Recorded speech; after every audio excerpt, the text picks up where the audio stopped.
Early this year, Henry Ford Health System will break ground on a massive expansion. It's aimed at making Detroit a world-class healthcare destination, and it's being led by a real homegrown success story. Devin is here putting the spotlight on Bob Riney. Karen DeMonis, I love this story. The scale of this expansion is almost hard to comprehend, but not for Henry Ford's CEO, Bob Riney. He knows every inch of it the same way he knows every inch of the Henry Ford ladder.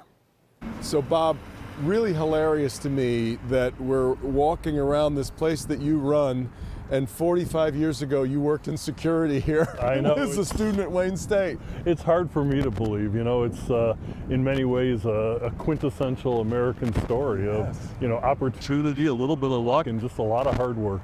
And were you like so many people, when you're down there on that rung of the ladder, you were thinking, you know, if I ran this place? Of course.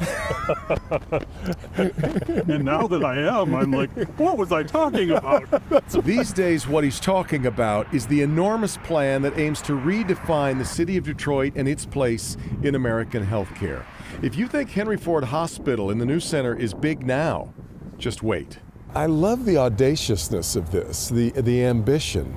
We talk about the real healthcare destinations in America, like Mayo Clinic, the Cleveland Clinic, MD Anderson.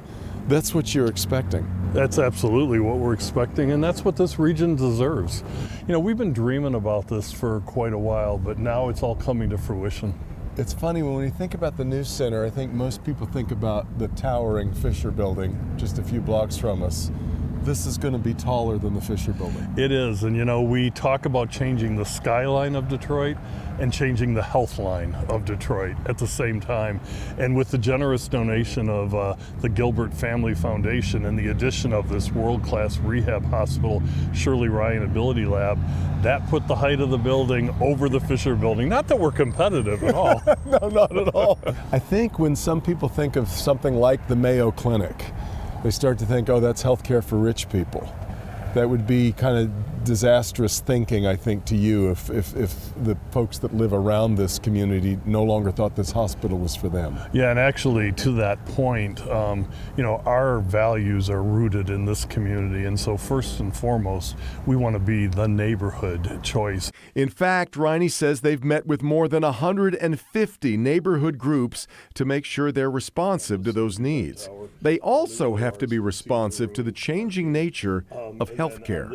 In this new design, the pandemic has completely changed the philosophy of how a hospital has to be created now. It really has, because what we've learned is in a public health crisis, whether it was a pandemic or something else, you need total flexibility. So these rooms will be designed that if you need more ICU beds, they'll have all the oxygen and hookups for an ICU capacity. Every single room. And that's just the start. Robotics, AI, telemedicine, it all has to be taken into account, even though we don't know what it will look like 5 or 10 years from now. All of this is very personal to Bob Riney. How can it not be? He was born at Henry Ford Hospital in Wyandotte. And from that stint at the security desk till today, he has stayed the course in Detroit his entire career. Frankly, during the pandemic, he was readying to retire. But then this came together, and retirement is retired indefinitely. Now that you've started the movie, kind of impossible to leave the theater now. I'm not ready for breakfast at Denny's yet.